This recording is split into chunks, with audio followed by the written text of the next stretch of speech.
Hello, and welcome back to this episode of the Happier Ever After series. Today, we're talking about something that can be unexpectedly painful after loss, other people's reactions. Not your grief, not your feelings, but the responses, comments, silences, and behaviours of the people around you. Because while grief is deeply personal, it doesn't happen in isolation. And for many people, one of the hardest parts of life after loss is not just the absence of their loved one, but navigating the world of other people once that loss has happened. If you've ever felt hurt, confused, angry, or deeply alone because of how others have responded to your grief, this episode is for you. And I want to say this right at the start. If other people's reactions have made this harder for you, that does not mean you're being too sensitive. It means you're human. After a loss, many people are shocked not only by the grief itself, but by how differently others show up or don't. Some people disappear, some people avoid the topic entirely. Some say things that land badly, even if they're well intentioned. Some expect you to be better far sooner than feels possible. And often, none of this is talked about openly. So people carry a second layer of pain, grief, plus the hurt of feeling misunderstood, unsupported, or alone in a room full of people.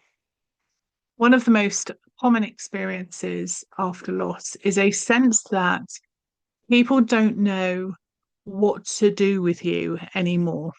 They may feel awkward, afraid of saying the wrong thing, uncomfortable with pain they can't fix, and rather than risk getting it wrong, they withdraw.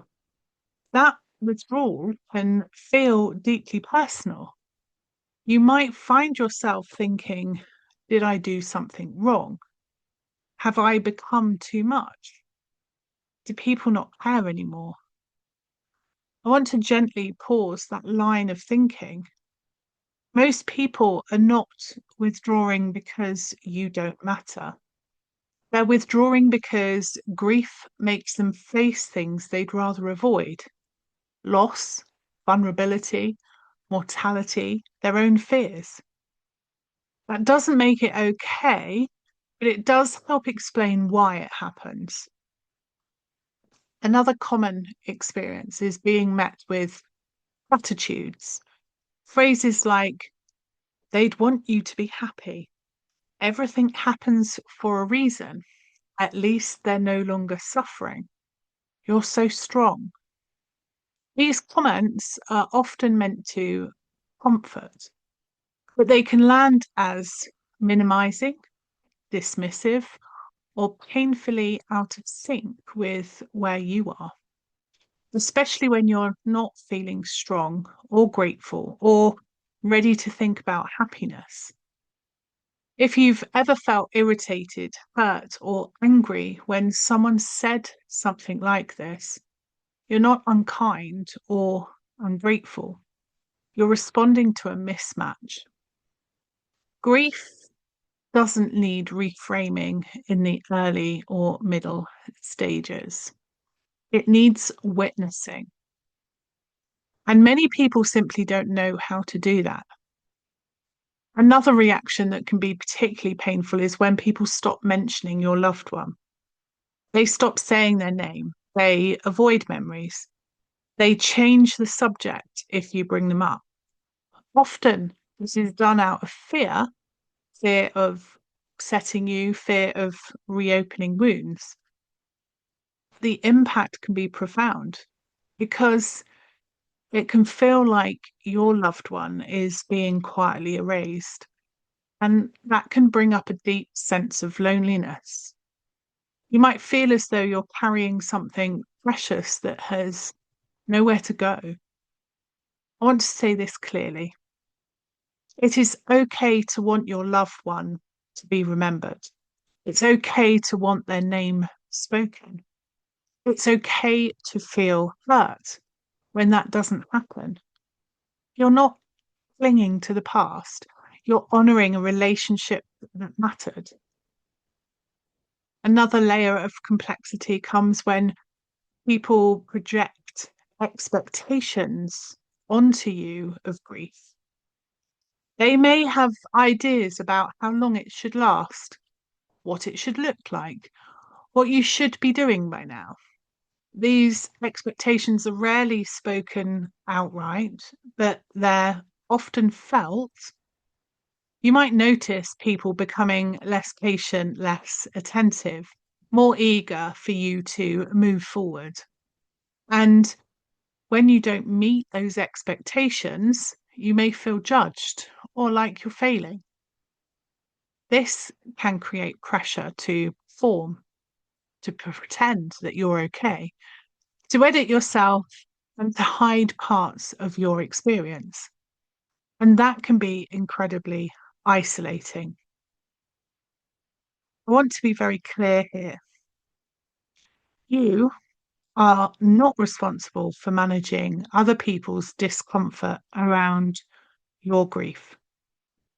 Your pain does not need to be palatable. Your timeline does not need to make sense to anyone else. Another painful reaction many people encounter is comparison. Well, my friend lost their partner and at least you had so many number of years together. Others have it worse. Comparison can invalidate your experience in subtle ways. Grief is not a competition, loss not to be ranked, and comparison does not bring comfort. If you've been on the receiving end of this, it's understandable if you've pulled back or gone quiet. Protecting yourself is not avoidance, it's self-preservation. I also want to acknowledge something that doesn't get said enough. Sometimes other people's reactions change your relationships permanently. Not all relationships survive grief. Some people surprise you with their depth and presence. Others fade in ways that are painful and unexpected. This can feel like a secondary loss, and it's okay to grieve that too. Letting go of relationships that no longer feel safe or supportive doesn't make you bitter. It means you're responding to what you need now. Another difficult aspect of other people's reactions is when they expect you to be grateful for help doesn't actually help. Offers that are vague, support that comes with conditions, advice that feels intrusive. It can be hard to voice discomfort when someone believes they're being kind. And so many people swallow their feelings rather than risk being seen as difficult. If that resonates, I want you to know this. You are allowed to have boundaries in grief. You are allowed to say no. You are allowed to protect your energy. You are allowed to choose who you share with. Grief changes your capacity, and that matters. I also want to speak to something subtler. Sometimes people don't react badly, they just don't react enough. They don't ask how you are anymore. They assume you're fine. They stop checking in, and this can feel like abandonment. And it can leave you questioning your worth. If that's been your experience, please hear this. Other people's silence does not reflect the value of your grief or your love. It reflects their limitations, not yours. Navigating other people's reactions after loss often requires a level of emotional labor you didn't ask for. You may find yourself educating others, managing their emotions, reassuring them that they didn't say the wrong thing.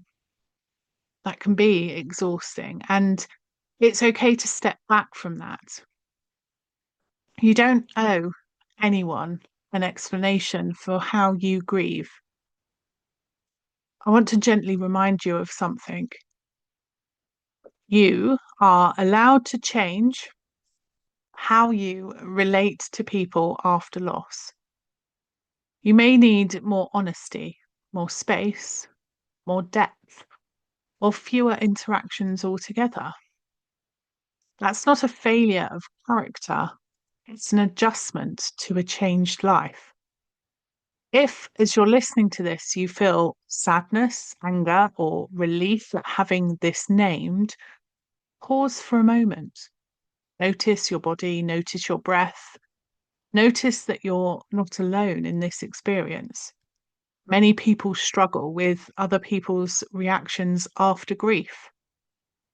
It doesn't mean you're difficult. It means you've been through something that makes others uncomfortable. And that says more about our culture than about you. If you'd like some support as you navigate life after loss, you can explore the guides that are available. There's links in the show notes to the Happier Ever After Hub. You'll also find in the hub resources for supporting others, calming your central nervous system. You are allowed to grieve honestly. You are allowed to protect yourself. You are allowed to need what you need. So thank you for being here with me today. I'll be with you again in the next episode. Until then.